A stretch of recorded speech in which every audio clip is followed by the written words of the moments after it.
Steve Smith, good morning. And I think you're the chair of the careers panel. Is that correct? Yes, Master. Good morning. Well, I know how you got into IT, and if anybody's interested, you can go and listen to the interview about the projects and pro bono panel. But tell me a bit about your career in IT once you joined. It's worth hearing how you joined, by the way. Yes, when I completed my apprenticeship, I was put into field maintenance on the old electromechanical private automatic branch exchanges, PABXs. Old Strowger electromechanical equipment. But after a few years, I joined Cable and Wireless as a field service engineer. And I spent some time down in Porthcurno at the training school, retraining in data communications at a very early stage. So I was in data communications before the internet, but when things like the predecessors to the internet, X25, were really growing and taking on a life of their own. And I specialized in that. And because I specialized in it so early, I became a troubleshooter, a network troubleshooter for some of the largest companies in the UK, and Cable and Wireless used to send me overseas as well. But then after 5-6 years at Cable and Wireless, I started my own business. And I've been in that business since 1984. So I've been running for some time now. But all through my specialist area has been troubleshooting large data networks. Generally, the more people that have been in to try and solve the problem before me, the more attractive the project was to me to get involved with. Mr. Fix-It. Well, I mean, you've done such amazing stuff for us. For those of you who don't know, Steve Smith is our volunteer extraordinaire and has done amazing stuff. So tell me, you joined, I think, in 2014, yes. The company. And tell me a bit about the careers panel. And when did you become the chairman? Began the chair about 4 years ago. I got involved in the careers panel initially because I wanted to get involved with the transition briefing projects that we do down at Blandford, and that was for the Royal Signals, yes.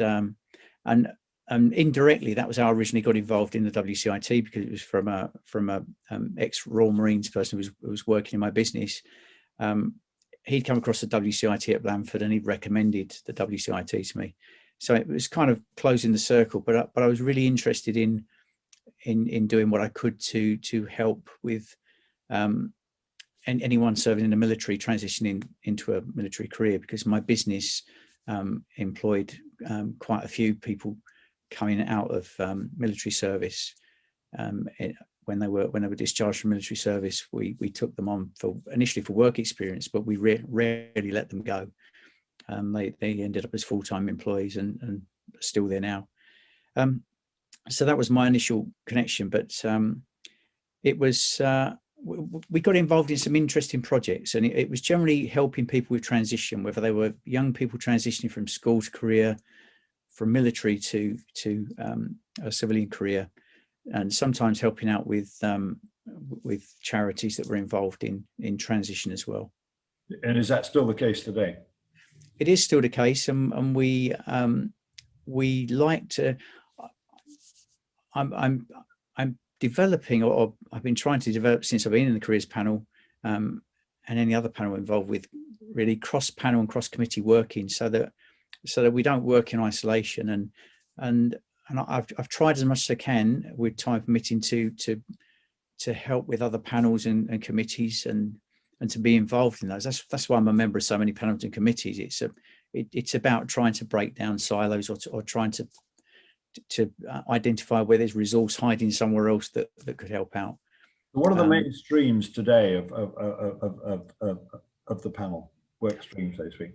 So main streams are we still have a very close working relationship with Royal Signals, in particular with the transition briefing projects that we do every summer, run by Andy Parsons, who project manages that, does an excellent job of that. We're also working very closely with Local Village Network, and Local Village Network, they take they work with young people who are in the stairwells of council estates, and young people who have no direction, nowhere to go.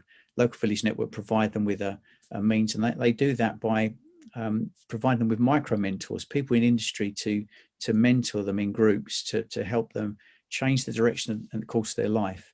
So we're working very closely with Local Village Network, and we've got about 10 volunteers involved at the moment with a program which is run by Local Village Network called The Power of 10, where we commit to 10 mentoring sessions with 10 people across a period of 10 weeks. And I've got my session this week, actually.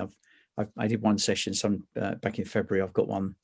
And that's being supported by the charity, isn't it? Because it's the special project the special charity being supported this year, I know.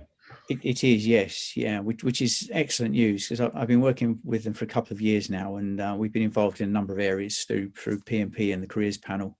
But they're an amazing charity, and I feel quite close to them because I was one of those young people hanging around stairwells when I was a young teenager. So you were a tearaway, I'm sure.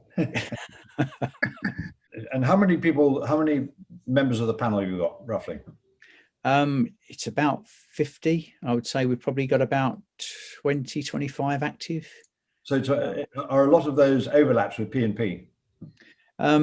Some overlaps, not a lot, I would say. Some overlaps, and also when we have big events like the Transition Briefing Day, Andy Parsons calls on some people outside of the membership, as well as outside of the Careers Panel.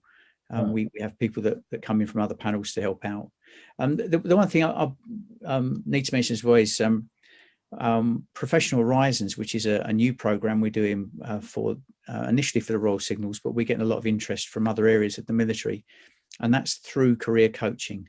That's a very ambitious program, but that was requested by the Royal Signals about 5 years ago, and we've just got the branding sorted out. We've got the website sorted out, so we're about to crack on with that this year. That's a big project for us this year.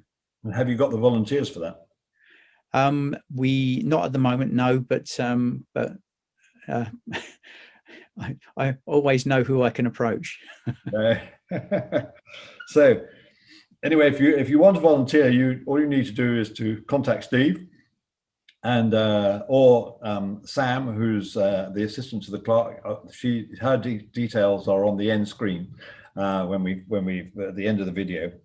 So you're clearly always looking for volunteers. Any particular qualifications or just enthusiasm? Enthusiasm, life experience.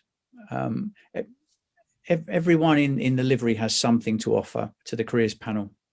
Everyone. There's those golden nuggets that we pick up on the way in life that are extremely valuable to particularly to young people, but also to people who've served a long time in a military career. In my experience, they many of them are just don't know their value. That they're incredible people, but they just don't realize their value, and we can help them understand their value in a civilian world. And what do you think the panel's greatest achievement is, perhaps in recent times? Oh, I would say I would answer that differently each year, but our Royal Signals transition briefing goes from strength to strength. We seem to get we always get good feedback, but the feedback gets better every year, which I would have thought would have been hard to improve on some years, but we're doing it, and we have a great team. Yeah. How many people do we see? Probably about 20 on average. Sometimes it's less than that, sometimes more. I think it's over 600 Royal Signals personnel that have been through that program since it started. And this is people who are retiring and joining civilian life, so to speak. Yes, yeah. Yeah, brilliant. Whereas Professional Horizons is aimed at retention, not transition. Right. So and that was why that was a request from the Royal Signals, because they wanted us to help with retention and help serving Royal Signals people understand their value within the military, but also what their value will be if they stayed in the military, what would their value be in 5 years, 10 years time, compared to if they left now, what would their value be in 5, 10 years time? Because there is a significant difference, because the training in the military is exceptional. Good, great. Steve, thank you very much indeed for your time this morning. Thank you very much. Very much appreciated.